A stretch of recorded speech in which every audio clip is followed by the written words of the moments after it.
Hello po.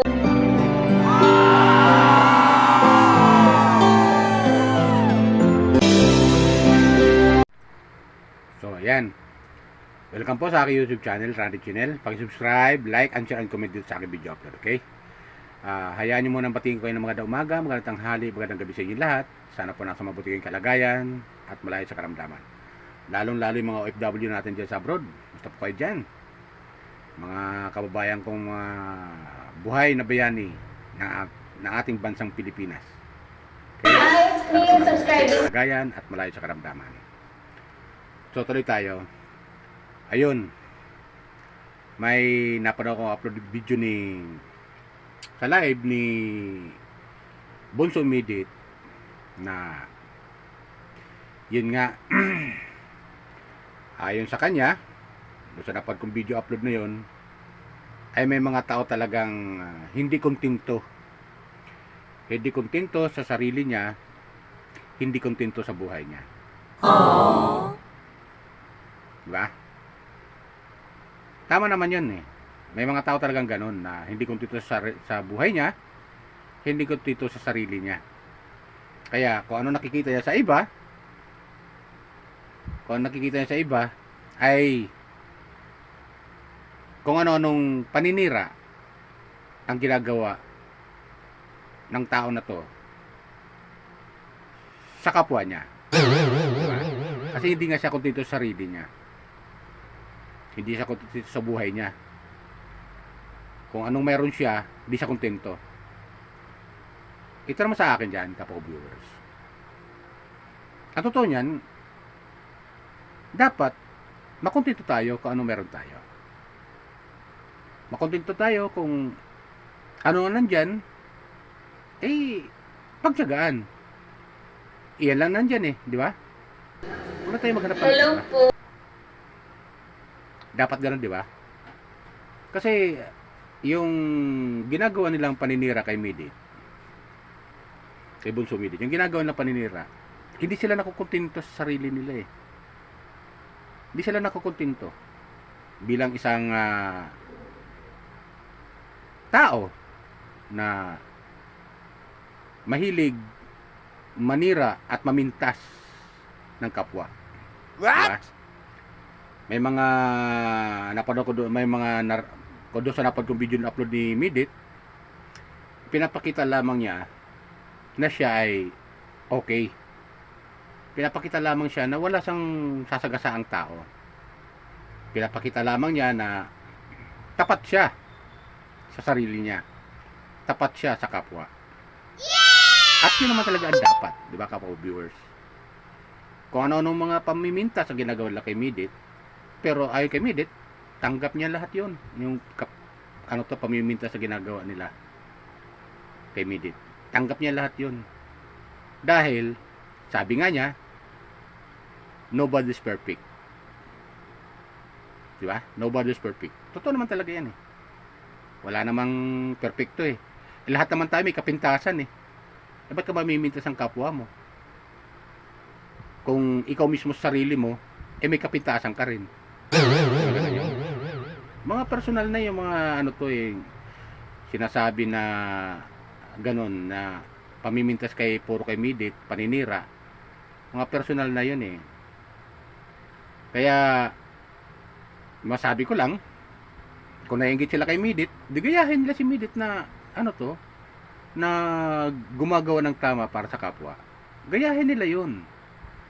Kung si Midit man ay umaangat at nakita naman natin yung kanyang subscriber nasa 64,000 na.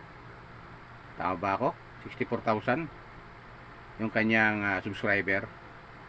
Tapos yung Jamlit Love Team, nakita ko parang nasa 92,000 na. O 2 weeks pa lang yun o wala pang 2 weeks.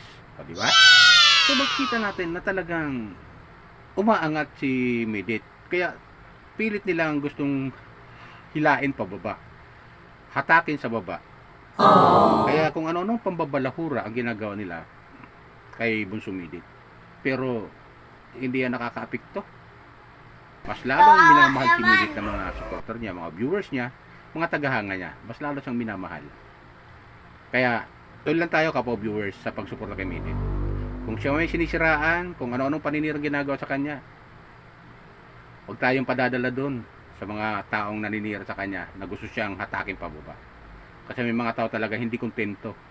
Ito mga reactor ng iilan dyan na mahilig manira kay Midit, mahilig gumawa ng mga kwento kung ano-ano na wala namang katotohanan. Eh, inggit ang umiiral dyan. Inggit. Inggit. Kasi ang tao pag naiinggit talaga, gagawa ng paraan yan. Paano makasira ng kapwa. Ganun ang tao. Kasi kung hindi siya naiinggit sa kapwa niya, ba't niya gawin sarili niya? Gawin niya mabuti sa kapwa niya. Gawin niya ang mabuti sa sarili niya. Di ba? Gumawa siya ng mabuti. Para siya na may hangaan ng iilan dyan ng mga kababayan natin. Di ba ganun yun? Hindi yung maghahanap ka ng kapintasan sa kapwa mo, yung sarili mo, hindi mo nakikita. May kapintasan ka rin pala. Di ba ganun yun? Eh, yung salita ni Midit doon, yung nakikita ko sa loobin niya. Na, aminado naman siya, hindi naman siya perfecto. Aminado naman siya, nagkakamali rin siya. Di ba? Di ba sila kontento ron sa sinabi ni Midit? Di ba? Yun sa loobin ni Midit Napanood ko yung kanyang live. Guys, please subscribe. Kaya nung pakinggan ko yun, yung live ni Midit, makikita mo kay Midit, bagamat nakangiti siya, pero sa kabila ng lahat, makikita mo sa mga mata niya na nasasaktan din siya kahit papaano. Nasasaktan din siya. Kasi nga, sinisiraan siya na walang katotohanan. Di ba? Kung ano-ano mga binibintang.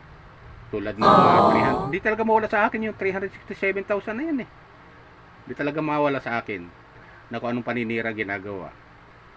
367,000 na wala naman katotohanan. Tulad kay, tulad sa sinabi na ni Miss Ana Rita Reyes na nakuha ni Midit yun, ibinigay tulong daw, kuno. Pero di sana, kahit paano, maganda yung bahay ni Midit. Di sana, nung bumaha, diyan sa Bicol, yung bubong niya sana, yung bahay nila, di sana napaayos mala ni Midit yun. Wow! Kung si Midit nakatanggap ng ganun, dapat kaganda yung bahay niya. Pero hindi Nakita natin, tumutulo. Second floor na yan lahat-lahat Tumutulo yung bubong ng bahay niya. May binibili ng yero. Magkano man lang yung yero? Wala pang 20 mil. 367,000 kuno yun. Diba ka po viewers? 367,000 yun. Tapos yung bubong man lang di mabili ni Midit. Kung nakatanggap siya. Walang katotohanan. Ayun. Nanatili yung bubong niyang butas-butas bahay na. Diba ganun yun? Kung magkaroon man si Midit ng bagong bahay, sa kanyang pagsisikap na yun. Sa sarili niya na pagsisikap yun. Kung magkaroon siya ng panibagong bahay at magandang bahay, galing niya yan sa kanyang revenue sa YouTube. Dahil ang kanyang mga live ay mataas ang views. Yeah! Mataas ang views. Hindi umaabot ng 30,000 pababa. O maaari tumaas pa. Mataas yung views. Lalo yung Jamlit Love Team, mataas ang views. Itong first date nila ni James nasa 92,000 na yata o mahigit pa, kapo viewers. Panoorin nyo kung hindi ko pa rin napanood ng Jamlit Love Team na yon, yung first date nila. Maganda. Panoorin nyo mga kapo viewers. Inanyayahan ko kayo manood kayo ng mga live ni Bunso Midit. Kung hindi pa nakakapanood dyan at hindi pa nakakapag-subscribe kay Midit, subscribe lang po kayo, like and share and comment sa mga video upload. Lalo sa live niya. Palagi naman nagla-live si Midit Pero yun nga, balik tayo sa sinabi ni Midit doon sa live niya na may mga taong talagang hindi kontento sa buhay. Hindi siya kontento sa sarili niya. Hindi rin siya kontento sa tao na kanyang pinakikisamahan. Di ba ganun yun? Aww. Kasi kung kontento ka sa sarili mo, sa kapwa mo, magiging kontento ka na. Kung anong meron siya, dapat makontento ka. Kung anong meron siya, sana ganun ka rin sa sarili mo. Maging kontento ka sa sarili mo. Di ba ganun yun? Hindi yung mamimintas ng mga kung ano. andyan yung pipinta sa iyo pagkatao ni Midit. Mali yun eh, mali. Para sa akin, mali yun. Huwag yung pipinta sa yung kapwa nyo. Kasi bago ka tumingin sa kapwa mo, bago ka manira sa kapwa mo, siguraduhin mo yung sarili mo muna. Kung wala bang ipipinta sa iyo. Di ba ganun yan? Guys, please subscribe. Dapat ganun tayo. Huwag kang mamiminta sa kapwa mo kung sa sarili mo ay may pipintas din. Lagi natin tandaan, lahat tayo may kapintasan. Lahat tayo may kapintasan. So, doon sa napod kong live ni Midit, marami sa mga sinabi pero di ko lang matanda. Maliban doon sa paninira kay Midit. Sa sinasabi niya, kung hindi ka perfecto sa sarili mo, ganun din sa kapwa. Hindi ka rin perfecto sa kapwa mo. Di ba ganun yan? Dahil totoo naman talaga, hindi naman tayo kasi perfecto eh. Huwag mong dungisan yung kapwa mo kung sa sarili mo, madungis ka rin. Yes! Di ba ganun yun? Hayaan natin, ang gagawin natin kay Midit, kay Bunso Midit, tulungan natin siya umangat ng umangat. Ang gagawin natin, manood tayo ng mga video upload niya, mga live niya, at suportahan natin. Yan ang pinaka-the best na gagawin natin. Makontento tayo kung ano meron. At saka, hindi may iwasan natin yan na si Midit ay dating kalingap. At nagpapasalamat naman siya dun eh. Pinabis natin napapanood, papasalamat siya na dati siyang kalingap. Malaking pasasalamat niya doon. Dapat makontento na tayo kung anong sinabi ni Midit. Dahil yun ang totoo. Di ba? Guys, please subscribe. Pa kung ano-ano paninira pa. Hindi na kuan yan eh. Hindi na maganda yan sa kapwa. Ikaw nga pagsabihan ganon. Di ba? Huwag natin pintasan yung tao. Kung ano meron siya, eh yun na yun eh. Makontento tayo sa kanya. Yun na yun siya eh. Ah, di ba? Huwag nating sirain pa yung kanyang pagkatao. At nakita naman natin si Midit. Sport lang, mabait, masipag, matulungin sa kapwa. Ganon dapat ang ginagaya natin. Yung pagiging matulungin sa kapwa. Katulad ng ibang mga charity vlogger na hinahangaan ko, ganon dapat hinahangaan natin, tinutulungan natin dapat sila. Sinusuportahan natin yan. Kasi maganda yan eh. Malaking bagay yan. Malaking tulong yan sa ating gobyerno. Sa estado ng pamumuhay natin ngayon. Dapat malaking bagay yan. Nakakatulong sila sa kapwa. Na ikaw mismo sa dapat ikaw tutulong. Pero nagagawa na nila yun eh. Ang may bibigyan lang natin sa kanila, panoorin na yung mga video upload nila at suportahan natin sila. Di ba ganun yan, kapwa viewers?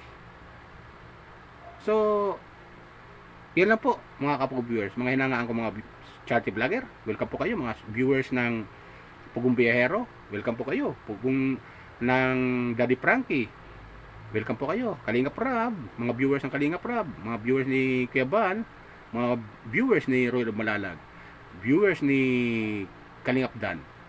Lahat ng mga Kalingap partners, welcome po kayo sa aking YouTube channel, Randy Channel. Okay? Gawin din kay Katikram, mga viewers ni Katikram. Lori Aquino Talita, welcome po kayo sa aking YouTube channel. Support po natin si Midit. Okay? Yan lang po, kapwa viewers. Maraming salamat po. Guys, please subscribe. Pagpalain po tayo ng Pumay Kapal. Bye!